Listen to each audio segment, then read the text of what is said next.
आज नंदिनी लग्न करून तिच्या सासरच्या घरी गेली होती. तिच्या डोळ्यातून अश्रू थांबतच नव्हते. आपल्या माहेरच्या घरची आठवण करून ती रडत असेल असे सर्वांनाच वाटले. पण ती का रडत होती हे फक्त नंदिनीच्या मनालाच माहीत होतं. कारण तिच्या माहेरी घरात असं कोणी नव्हतं ज्यासाठी तिने अश्रू ढाळावे. तिचे काका काकू तिला नेहमीच वाईट वागणूक देत असे. नंदिनीचे आईवडील या जगात नव्हते. तिचे संगोपन तिच्या काका काकूंनीच केले. नंदिनीचे घरही तिच्या काका काकूंनीच विकले आणि तिच्या पालनपोषणाच्या नावाखाली त्यांनी सर्व पैसे गडप केले. आता लग्नाच्या वयात आल्यावर नंदिनीचे शिक्षण अर्धवट सोडवून तिचे लग्न लावून देण्यात आले. नंदिनीने लग्नाआधी तिचा भावीवरही पाहिला नाही. कारण तिची काकू तिला टोमणे मारत राहायची की आम्ही काय तुझ्यासाठी अपंग वर शोधणार आहोत का. मात्र जेव्हा नंदिनीने लग्न मंडपात आपला वर पाहिला तेव्हा तिला धक्काच बसला. तेव्हापासून ती खूप घाबरली होती. सासरच्या घरी येऊनही तिला शांती मिळत नव्हती. पण सासरच्या घरात तिची सासू सासरे नणंद सगळे तिच्याशी खूप प्रेमाने वागत होते. पण तरीही ज्याच्यासोबत आयुष्य घालवायचं होतं त्या व्यक्तीचा विचार करून तिचं हृदय वेदनेने फुटत होतं. रात्री जेव्हा ती खोलीत बसली होती तेव्हा ती धडधडत्या हृदयाने तिचा नवरा येण्याची वाट पाहत होती. कारण तिला माहिती होतं की आजची रात्र कयामतची रात्र असणार आहे. काही वेळाने तिचा नवरा प्रभात खोलीत आला. तो येताच त्याने तिचा पदर उचलला आणि तिला जोरात चापट मारली आणि म्हणाला, चल उठ आता आणि माझ्या थोबाडीत मारून दाखव.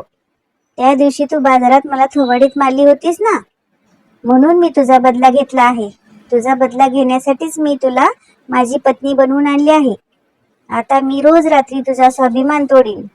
एवढं बोलून त्याने लाईट बंद केली आणि मग तो तिच्या अस्तित्वाचा चोराडा करू लागला. अचानक झालेला हा हल्ला नंदिनीला सहन होत नव्हता.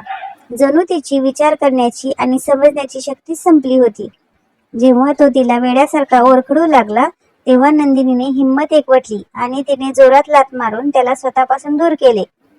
जेव्हा त्याच्या बायकोने त्याला लाथ मारली तेव्हा तो संतापला आणि म्हणाला की तुझ्या एका थप्पडचा बदला घेण्यासाठी मी तुला माझी गुलाम बनवले आहे आणि आता तू मला लाथ मारते आहेस.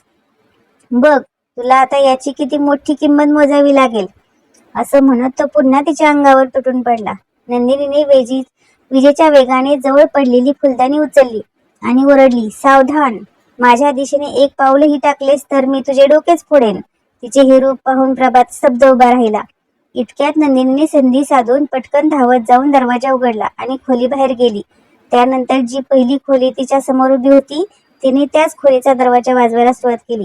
योगायोगाने तिची नणंद तिच्या पतीसोबत त्या खोलीत थांबली होती. तिने दार उघडले तेव्हा आपल्या नवविवाहित वहिनीला या अवस्थेत पाहून तिला आश्चर्य वाटले. नंदिनी तिला चिटकून म्हणाली, दीदी प्लीज मला वाचवा, तुमचा भाऊ क्रूरतेत उतरला आहे. त्यानंतर प्रभातही रागाने खोलीतून बाहेर आला आणि नंदिनीचा हात ओढत म्हणाला, चल इथून, तू माझी पत्नी आहेस आणि खोलीतल्या गोष्टी बाहेर जायलाच नकोत. चल खोलीत परत चल. पण नंदिनी कोणत्याही किमतीत तिथून निघायला तयारच नव्हती. तिला सतत रडताना बघून प्रभातची बहीण शीतल म्हणू लागली, भाऊ सोड वहिनीला. हे तू काय करतोयस? आज तुझ्या नवीन नात्याची सुरुवात आहे आणि तू तुझ्या बायकोला पहिल्याच रात्री असं रडवतोयस. हे सगळं करण्याआधी तू विसरलास की तुला ही एक बहीण आहे. तिच्यासोबतही असेच झाले तर तुला ते आवडेल का? प्रभात रागाने म्हणाला, हे बघ तुझा विषय मध्ये आणू नको. तू माझ्या प्रकरणापासून दूर राहा. आरडाओरडा ऐकून प्रभातचे आईवडीलही तिथे पोहोचले. नंदिनीने सासूला पाहिल्यावर ती धावत तिच्याकडे आली आणि तिला मिठीत मारून रडू लागली आणि म्हणाली, आई हे बघा, प्रभात माझ्याशी गैरवर्तन करण्याचा प्रयत्न करत होते. यावर तिच्या सासू सुमित्राबाई आश्चर्याने म्हणाल्या, सुनबाई तुला नवरा बायकोच्या नात्याबद्दल काही माहिती आहे की नाही? हा तुझा नवरा आहे. हा जर तुझ्यावर अधिकार दाखवणार नाही तर दुसरी कोण दाखवेल? यावर नंदिनी रडायला लागली आणि म्हणाली, आई मला माहिती आहे की नवरा बायकोचे नाते काय असते. पण यांनी माझ्याकडून बदला घेण्यासाठी माझ्याशी लग्न केले आहे आणि यांना मला खूप वेदना द्यायच्या आहेत, असे म्हणत ती हिचकीने रडू लागली. तर प्रभातचे आईवडील स्तब्ध झाले. नंदिनीचे सासरे अखिलेशराव म्हणू लागले, काय झालं सुनबाई, मला सगळं स्पष्ट सांग.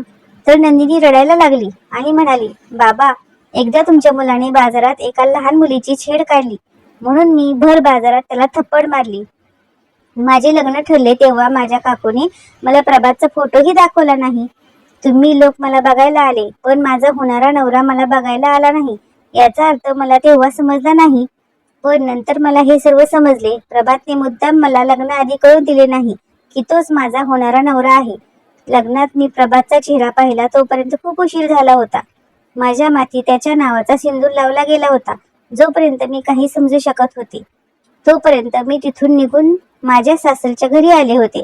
मी खूप घाबरले होते आणि विचार करत होते की मी अशा माणसाची लग्न कसे केले, जो लग्नाआधी मुलींना छेडायचा. पण तरीही मी हे माझं नशीब मानलं आणि मला वाटलं की काही हरकत नाही, जर तो माझ्या बरोबर प्रेमाने जगेल तर मीही हे नातं टिकवून ठेवेल, कारण तो माझा नवरा आहे. आणि माझी काकू आधीच म्हणाली होती की लग्नानंतर मी तुझी जबाबदारी घेणार नाही. मात्र लग्नाच्या रात्री खोलीत येताच त्याने मला थप्पड मारली आणि माझ्या थप्पडचा बदला घेण्यासाठी मी तुला माझी पत्नी बनवले आहे असे सांगितले. त्यानंतर तो माझ्यासोबत क्रूरतेत उतरला. मग मी काय करू? एवढे बोलून ती डसाडसा रडू लागली. प्रकरण खूप गंभीर होते.